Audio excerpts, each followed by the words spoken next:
For many years, the European Union has been supporting the Somali security sector. We have been training, strengthening their institutions, but also providing equipment. The aim of our contribution is to allow the Somali people to live peacefully without daily fear for their security.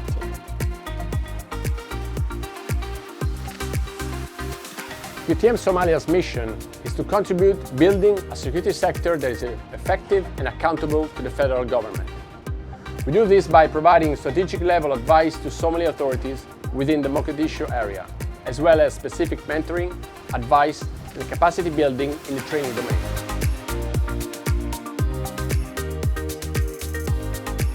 The set of equipment provided includes radios to enable communication between the small units in the field and between them and their headquarters, in order to give commanders situational awareness of ongoing operation and manage requests for support like medical evacuation and fire support. waan u mahadcelinaynaa Midowga Yurub runtii deeqda ay na siiyeen waa muhiimad aan halkaan lagu soo koobi karin ciidanka waxa uu suuragelaya in uu si buuxda u hawlgalo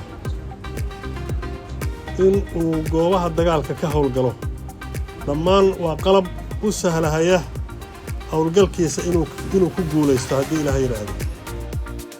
I can say that this equipment will allow the brave soldiers of the 14th of October Brigade to move forward and towards full operational capacity, ready to do their part for the security and peace of Somalia. The value of the equipment handed over today is 8.5 million euros. We are giving equipment to around 1,500 soldiers. The equipment consists of personnel equipment, radios, counter-IED, and means of ground transportation.